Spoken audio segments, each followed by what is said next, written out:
할렐루야. 하나님 주시는 귀한 은혜와 복이 우리 성도님들에게 넘치기를 축원합니다. 어떤 교회의 예배 시간에 광고를 했답니다. 근데 그 광고 이후에 예상외로 우리 여성도들에게 큰 호응이 있었다. 그래서 저도 옮겨봅니다. 그 내용은 이러합니다. 다음 주에는 여전도의 주체로 각 가정에서 필요 없는 물건들을 가져와서 싸게 판매하는 바자회 행사를 갖도록 하겠습니다. 잊지 마시고 남편들을 꼭 데리고 오시기 바랍니다. 네, 아는 사람만 아는 광고입니다. 우리 옆 사람하고 한번 인사합시다. 함께 갑시다. 한번 인사합시다. 자, 또 한번 인사합시다. 오늘도 은혜 받읍시다. 한번 인사합시다.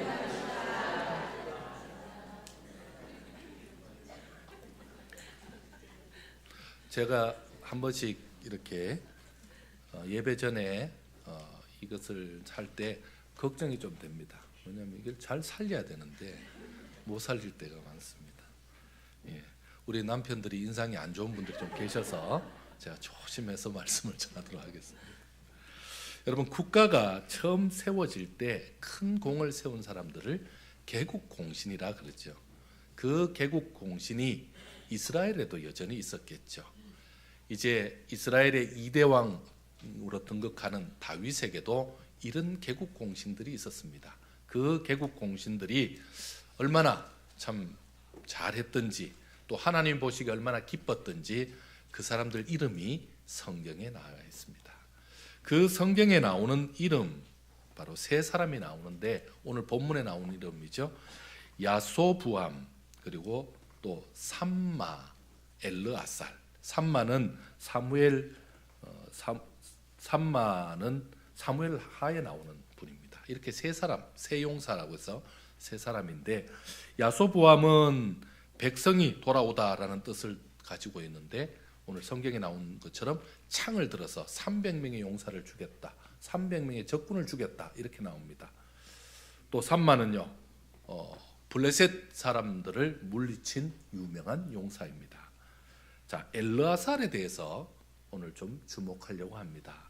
이 엘르아살은 참 이스라엘이 아직 그 왕권이 강화되지 않고 국가가 탄탄하지 못할 때에 늘 침략을 받았는데 그 중에서 블레셋이 가장 그 강력한 위협이었습니다. 블레셋을 헷갈리니까 벌레셋이라 그럽니다. 벌레셋. 네, 벌레셋이라 그러면 금방 들어옵니다. 어쨌든 이 벌레셋인지 블레셋인지 이들이 계속 공격을 하는데 지금도 이 국경 지역에서 전투가 일어난 겁니다. 바스담밈이라는 국경 지역인데 거기가 바스담밈이 우리나라 말로 하면 피해 경계선입니다. 그 정도로 전쟁이 심했다라는 얘기죠.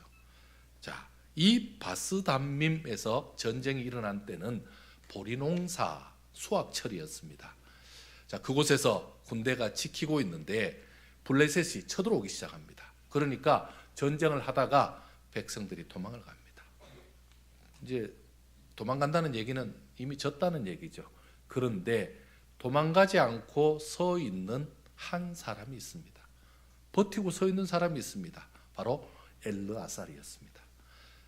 이 블레셋 사람들이 봤을 때 참 그 해석이 좀 힘들지 않았겠습니까? 도대체 저 사람은 무슨 겁도 없냐? 아니, 저 사람이 왜 저렇게 서 있는 거야? 도망 안 가고 딴 사람 다 갔는데 도대체 저 친구는 무슨 배짱이지? 이렇게 생각했을 것이고 이스라엘 사람들은요. 아니, 엘르아살은 왜 저기 있는 거야? 도망을 못 나온 거야? 아니, 제가 지금 혼자서 지키겠다는 거야? 저러다가 죽으면 그 누가 감당할 거야? 보리 농사 다음에 내년에 또 지으면 되지. 그것 때문에 저렇게 서 있는 거야? 지금 이렇게 생각했을 것입니다. 자, 그런데도 엘르아살은요 아랑곳하지 않고 그 보리밭에 버티고 서 있습니다.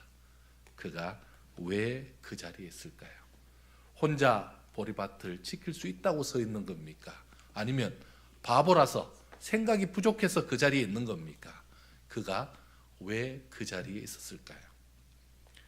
여러분, 엘르아살이 그렇게 한 이유는 아주 간단하게 말해서 자신이 맡은 사명 때문입니다. 엘라살은 지금 뭐 하고 있는 겁니까? 이 블레셋 군대가 쳐들어와서 지금 이 전쟁에서 밀리면 나라가 위험하죠. 나라가 위험할 뿐만 아니라 지금 이제 갓 왕으로 등극한 다윗 왕이 목숨을 부지할 수 없죠. 자신은 지금 이 나라를 지키고 다윗 왕을 보좌해야 될 그런 자리에서 지금 현재 이 자리를 지키고 있는 겁니다. 다른 백성들 다 도망가는 게 대수가 아니고 내 목숨이 지금 왔다 갔다 하는 게 문제가 아니라 나는 이곳을 지키겠다라는 사명으로 이곳에서 지금 그 일을 감당하고 있습니다. 참으로 사명이라는 게 참 무섭습니다. 여러분, 사람이 사명이 참 무섭습니다. 그 사명은요, 자기의 목숨도 돌보지 않기 때문이죠. 참 이 사명을 지키기 위해서 목숨을 버린 사람들, 우리가 아는 여러 사람들이 있습니다. 삼국지에 유비가 나옵니다. 유비, 관우, 장비, 아주 유명한 사람이죠. 자, 이 유비는 주위에 참 옆에 좋은 아주 유능한 장군을 많이 두었습니다. 뭐 관우와 장비를 비롯한 우리 제갈량까지 두은 아주 뭐 초호화 그 멤버들을 가지고 있었습니다. 그 중에서 이 조자룡이라는 사람이 있었습니다. 이 조자룡은 유비가 조조에게 쫓겨갈 때 참 이분의 성품이 있어서 그냥 군사만 빨리 도망갔으면 도망갈 텐데 그 백성들이 따르는데도 뿌리치지 못하고 백성들하고 함께 갑니다. 그러다 보니 당연히 피난 행렬이 길어지면서 금방 조조군에게 따라잡힙니다. 그때에 그 백성들 챙기느라 결국은 부인과 자식을 놓치게 됩니다. 이 감부인 그리고 지금 그 아들을 놓치게 됩니다. 적진에 두게 된 거죠. 그때에 참 어떻게 할 수 없이 발을 동동 거릴 그때에 참 평군인이었던 이 조자룡이 났습니다. 그래서 그가 적진에 들어가서 그가 아주 창술에 능했다고 합니다. 그 적진에서 그 감부인과 그리고 그 아들을 구해냅니다. 참 놀라운 일이죠. 나중에 이 조자룡을 보고 유비가 하는 말이 저 친구는 온몸이 쓸개구나, 온몸이 담이구나, 저렇게 담이 크다라고 칭찬했을 정도입니다. 자, 그 생명을 걸고 그 위기에서 그렇게 주군의 처자를 구해내는 이 공로로 인해서 그는 장군이 됩니다. 나중에 계양태수가 되고 그리고는요, 이 장비와 간우와 같이 5호 대장군으로 불릴 정도로 아주 유명한 사람이 되었습니다. 6.25 전쟁 때 얘기를 좀 하려고 합니다. 오늘 군인들도 좀 왔으니까. 여러분, 6.25 전쟁 때 우리가 잘 알다시피 우리 서울이 3일 만에 북한군에 의해서 함락됩니다. 3일 만에 이 적의 수중에 들어갔습니다. 근데 그 3일 내 적의 수중에 들어왔을 그게 저들의 제일 1차 작전이었습니다. 속전속결. 그래서 서부 쪽으로, 우리 서울 있는 쪽으로 그렇게 해서 작전대로 되었고요. 그 다음에 이제 동부에 있는 춘천 쪽에서 그렇게 들어오면 거기에 정예 군인들이 들어와서 밀린 군인들이 수원점 갔을 때, 우리 한국군이 수원쯤 갔을 때 양쪽의 그 북한군들이 협공해서 몰살시키는 것이 그들의 1차 작전이었다고 합니다. 그러면 뭐 한국의 군인들 다 죽고 나면 누가 나라 지키겠습니까? 그러니까 전체를 먹는 것은 시간 문제죠. 그렇게 속전속결을 택한 이유는 미국이나 타국에서 이 전쟁에 개입할 시간을 주지 않으려고 한 것이 1차 목표였습니다. 그런데 문제가 생깁니다. 춘천 전투에서 문제가 생겼습니다. 춘천 전투에 6사단이 지키고 있었는데 그 6사단의 그 사단장님이 좀 이렇게 해안이 좀 있었습니다. 그리고 열심히 군인들을 훈련시켜서 각 전쟁이 났을 때 각 그 자기가 지켜야 될 참호를 아예 정해놓고 훈련을 했습니다. 정말 훈련 받은 대로 군인들이 거기서 지키니까 무기의 열세, 모든 군인의 열세였지만 최선을 다해서 지킬 수 있었습니다. 또 한 가지는 탱크가 밀려올 때 그 탱크는 우리가 가지고 있는 무기로는 탱크를 잡을 수 없다. 그래서 육탄 용사들을 발굴해서 준비했습니다. 육탄 용사는 당시에 가지고 있는 바주카포로 탱크를 저지시킨 이후에 그리고 해치를 열고 수류탄을 넣고 도망 나오는 겁니다. 생명이 보장되지 않는 상황입니다. 그런 상황에서 그 훈련을 시킨 겁니다. 그리고는요, 좁은 산길 그 개울가에 있다가 아니면요 그 하수구 옆에 그 숨어 있다가 그렇게 바주카포를 쏘면 바로 몸으로 뛰어들어서 그들이 그 탱크 10여 대를 부수는 공을 세웁니다. 그 전쟁이 얼마나 치열했던지 북한군이 3일 동안 전진을 못하게 됩니다. 그 3일이 우리 밀리는 한국군에게는 너무나 요긴한 시간이었습니다. 이 3일 동안 전진을 못하니까 북한군이 서울을 점령하고 난 다음에도 3일을 머물고 있었는데 이유를 몰랐죠. 바로 넘어오면 꼼짝을 못하는데 원래는 이 계획이 있으니까 이쪽 동부 쪽에 군인들을 기다린 거죠. 근데 이곳에서 3일 동안 막아준 그 일로 인해서 우리나라가 이제 후방을 다시 재정비해서 우리나라가 다음 전쟁을 할 수 있는 기회가 되었고 그것이 곧 인천 상륙작전과 이어지면서 우리나라가 오늘의 자유 대한민국이 있게 한 가장 큰 공로가 있었던 것입니다. 여러분 이게 그들의 희생이죠. 참 그들의 그 사명이죠. 이 같은 사명을 감당한 자 하나님이 주시는 축복이 있는 줄 믿습니다. 당연히 엘라살 그 엘라살도 사명을 감당했을 때 혼자였지만 하나님이 그를 혼자 두지 않으셨습니다. 그리고는요 그 엘라살에게 큰 구원의 역사를 더하셔서 블레셋군을 다 물리칠 수 있는 그런 역사가 일어나게 한 것입니다.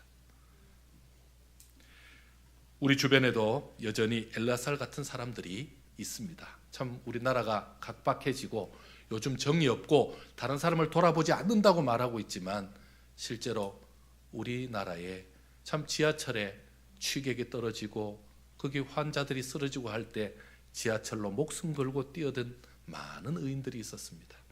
뿐만 아니라 이번에 밀양 세종병원에서도 참 그 불타는 그곳에서 환자들을 구해내기 위해서 당직 의사가 뛰어들고 그리고 간호사들이 뛰어들어서 참 그들을 구해내다가 함께 죽는 일이 있었습니다. 여러분 참 그거는 쉬운 일이 아니죠. 그들이 왜 그렇게 했습니까? 그들은 자신의 보리밭을 지키고 있었던 것입니다. 여러분 우리 보리밭을 지켜야 됩니다. 우리는 우리 보리밭이 어디죠? 지금 현재 우리가 맡고 있는 그 일이라 그렇게 볼 수 있습니다. 우리의 보리밭은 내가 섬기고 있는 우리 가정이 될 수도 있고 내가 섬기고 있는 우리 교회가 될 수도 있습니다. 여러분 이 사명을 감당하는 일 참 쉽지 않습니다. 저는 제가 갖고 있는 목회 철학 중에 지붕 목회라는 철학을 가지고 있습니다. 시중에 한 번도 나오지 않은 여러분에게만 보여주는 그런 목회입니다. 지붕 목회는요, 지붕은 평소에 눈에 띄지 않습니다. 지붕은 아무도 관심을 갖지 않습니다. 그런데 그 지붕이 있어야 오늘 이렇게 예배 드릴 수 있잖아요. 히터가 안만 돌아가면 뭐합니까? 지붕 없으면 따뜻하지 않습니다. 냉방 안만 잘하면 뭐합니까? 지붕 없으면 냉방되지 않죠. 소중하고 중요하지만 항상 주목받지 못하지만 그 자리에 늘 있어야 되는 것 바로 지붕입니다. 근데 지붕이 비가 새면 여러분 지붕이 비가 새면 어떻게 되죠? 그러면 안에 있는 거 다 못 쓰게 됩니다. 비 새면요 가전제품이고 아무리 좋은 침대고 뭐 다 버리게 되죠. 그러니까 지붕은 너무나 소중합니다. 근데 그 지붕이 고장 날 때만 그때 다 신경 쓰죠. 지붕 올라가고 왜 그러냐 그러고 다 그러죠. 그러니까 관심이 평소에는 없을 수밖에 없죠. 그러나 가장 중요한 그래서 평소에 아무도 관심 갖지 않아야 되는 자리 그러면서도 아무에게도 신경 쓰게 하지 않은 자리 그렇지만 너무나 필요한 자리가 바로 지붕이라는 자리다라고 저는 생각하고 지붕 같은 목회를 해달라고 지붕 같은 목회를 했으면 좋겠다고 하나님 앞에 기도합니다. 여러분 목회만 그럴까요? 여러분의 가정은 어떻습니까? 여러분이 지붕이 되어주지 않았다면 현재 여러분의 가정이 있겠습니까? 현재 여러분의 자녀들이 어떨 때는 그 지붕을 못 알아볼 때가 있습니다. 지붕이 왜 이렇게 초가집 같냐? 좀 지붕 좀 잘해놓고 살지, 이럴 때 있습니다. 그러나 그 지붕이 없었다면 아이들 잘할 수 없을 것입니다. 누가 뭐라든 그 지붕이 있었기 때문에 지금의 자리가 있는 거죠. 여러분, 그 지붕의 사명이죠. 지붕의 사명을 다하는 겁니다. 여러분, 교회는 어떻습니까? 여러분, 교회가 어떤 자리입니까? 교회는 하나님께서 예수님을 보내셔서 이 땅에 예수님이 그 사역 마치시고 우리 하나님 보좌 우편으로 가시면서 성령을 보내시고 교회가 시작됐습니다. 교회가 시작된 이후로 이곳은요, 그냥 사람이 모이는 자리가 아니죠. 이곳에서 죽은 죄인이, 지옥 갈 죄인이 예수 믿고 구원받고 변화되어서 천국 백성으로 바뀌는 가장 복된 자리 아닙니까? 이 자리를 지금 우리가 지키고 있는 겁니다. 지금 이 자리를 지키고 있는 겁니다. 어떻게 하면 될까요? 바로 엘라살 같이 하면 됩니다. 여러분, 인생 살다가 보면 쉬운 일만 있습니까? 좋은 일만 있습니까? 어떻게 인생이 올라만 갑니까? 여러분, 그렇지 않습니다. 올라만 간다고 생각하는 사람 아직 인생 덜 살은 거죠. 내려갈 때도 있고 올라갈 때도 있다는 거, 그거 아는 사람 정도라야 그래도 인생 살고 있다라고 한마디 할 수 있는 거죠. 여러분, 올라간 때 교만하면 안 되고 내려갈 때 절망하지 않고 끝까지 뭐 하는 겁니까? 변함없이 춥든 덥든 자신의 자리를 굳건히 지키는 것, 끝까지 버티는 것, 참고 인내하는 것, 사실 그게 하나님 보기에 가장 잘했다는 겁니다. 여러분, 돈 많이 벌어서 내가 높은 자리에 올라서 잘 돼가지고 하나님, 나 열심히 살았습니다, 최선을 다했습니다, 나 후회 없습니다, 이게 좋아하실까요? 그게 아니라 힘들고 어렵지만 지붕으로서 그 보리밭에서 최선을 다해서 자리 지킨 너가 수고했다고, 잘했다고. 숱한 사람들 힘들다고 포기하고, 숱한 사람들 괴롭다고 차 몰고 바다로 뛰어들고, 바다, 왜 바다를 훼손시킵니까? 연탄은 왜 피웁니까? 그렇게 하지 않고 그 자리에서 최선을 다하는 그런 사람들 하나님 기뻐하실 줄 믿습니다. 제가 지난주에 선교 편지를 하나 받았습니다. 선교 편지를 받아도 선교사님들이나 다른 분들에게는 받았지만 우리 봉하연 집사님이 저희한테 편지를 보내왔습니다. 무슨 편지냐 그랬더니 목사님 선교 편지입니다 하고 보냈는데, 그 편지의 내용을 보니 우리 교회에 2003년 2년 동안 봉사했던, 교육전사로 봉사했던 라은준 목사님 가정 얘기가 있었습니다. 라은준 목사님이, 그 사모님의 이름이 조민희 사모님인데 우리 교회 출신이랍니다. 라은준 목사님이 오셔서 우리 사모님하고 결혼을 하셔서, 그러니까 사모님과 우리 봉집사님 가정은 잘 아는 가정입니다. 그래서 이번에 거기를 간다는 겁니다. 그래, 뭐 거기를 놀러 가는 것 같은데 그게 아니고 그 가정이 지금 기도가 필요하고 위로가 필요해서 협력하러 간다는 겁니다. 그래서 선교 편지라고. 내용이 어떻게 됐는지 자세히 보니 그 내용에는 이러합니다. 라운준 목사님이 국내 사역을 하고 계시다가 샌프란시스코 목양교회라는 곳에서 부목사로 오셔달라라는 얘기를 듣고 급하게 그리로 갔습니다. 그런데 부임하는 날 못 볼 것을 봤답니다. 성도와 목사님이 서로 주먹질을 하며 목사님이 병원에 실려가는 그런 사태가 벌어졌답니다. 그리고 그날부로 교회가 깨졌답니다. 그러니까 부목사님으로 부임을 못한 거죠.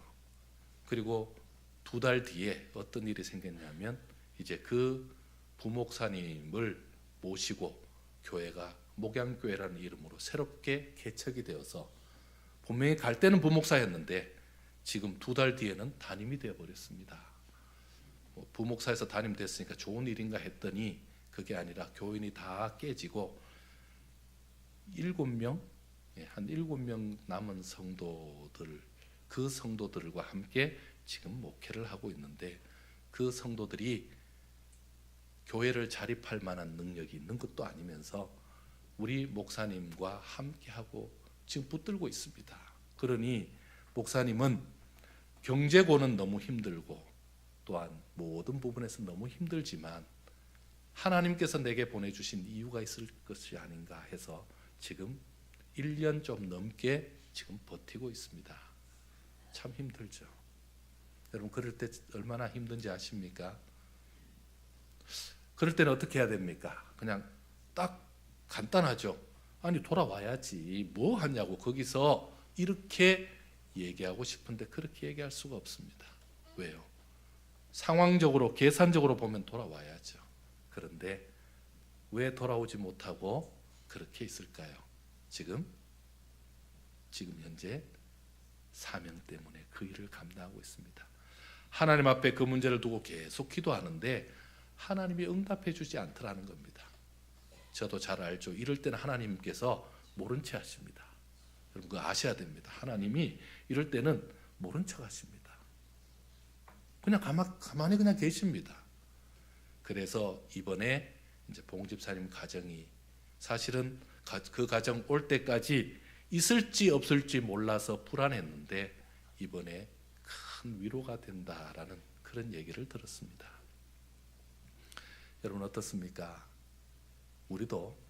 우리가 지금 가지고 있는 그 자리가 녹록치 않는 자리죠. 참 힘든 자리죠. 어떤 분은 지금 투병하느라고 괴롭고요.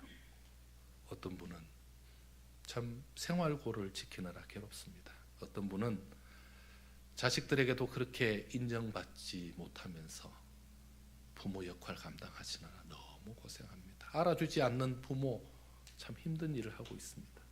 그러고는요 어떤 분은 어렵게 신앙 지키면서 사토하고 있습니다. 그게 지금 우리의 자리죠.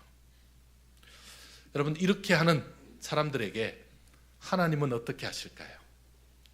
가정을 지키고 교회를 세우고 자신의 그 보리밭을 끝까지 지키겠다고 최선을 다하는 그들에게 우리 하나님이 어떻게 하실까요? 하나님은 큰 복을 주실 줄 믿습니다. 하나님이 주시는 복은 제가 한 번씩 생각해 보면 때로 배달이 좀 늦을 때가 있습니다. 우리 하나님은 신속 배달을 잘 안 하실 때가 있습니다. 목숨이 간당간당해야 신속 배달하시고 어떨 때는요 조금씩 늦은 배달을 해주실 때가 있습니다.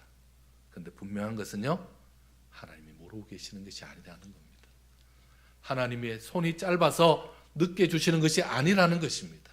오히려 견딜 수 있을 만큼 최선을 다해서 견딜 때까지 기다리게 하셨다가 오히려 하나님의 그 은혜가 임하는 그때에 감격으로 받을 때까지 기다리게 하는 분이 우리 하나님이십니다. 우리 하나님은 분명한 것은요 그렇게 참고 견디고 사명을 다하는 자에게 복을 주십니다. 할렐루야. 내 때 안 주면 당대 때 안 주면 언제 줄까요? 자식 때에 주죠. 그리고 그 후대에 주죠. 우리 하나님은 계속 계시는 분이시니까요. 하나님이 지금도 엘라살 같은 사람을 찾고 있습니다. 엘라살 같은 사람을 기다리고 있습니다. 이사야 6장의 말씀에 보면 주님께서 통탄하십니다. 내가 누구를 보낼고 누가 우리를 위해서 갈고 지금 그거 하실 때 이사야 선지자가 이사야가 말합니다. 내가 여기 있습니다. 나를 보내소서. 여러분 그게 그때에 주께 대답하는 자, 그때에 주님 앞에 응답하는 자가 바로 하나님의 일꾼이 되는 겁니다. 사랑하는 귀한 성도 여러분, 주께서 우리에게 복을 주시고 은혜를 주셔서 우리가 이 일을 감당하는 것이 아닙니다. 주님 주신 사랑이 너무 커서 그 감동이 너무 커서 주께 그 일을 감당하는 사실 그런 우리들 아닙니까? 오늘 현재 자신의 보리밭을 힘든 가운데서 버티고 서 있는 성도 여러분, 오늘 주께서 여러분을 위로하시고 격려하시는 줄 믿습니다. 최선을 다해서 그 밭을 지켜내므로, 최선을 다해서 누가 뭐라 그러든, 누가 인정하든 인정하지 않든, 누가 대우하든 대우하지 않든 그 사명을 다 함으로 인해서 하나님으로부터 제대로 칭찬받고 하나님으로부터 제대로 인정받는 저와 여러분 되시기를 축원합니다. 기도하겠습니다.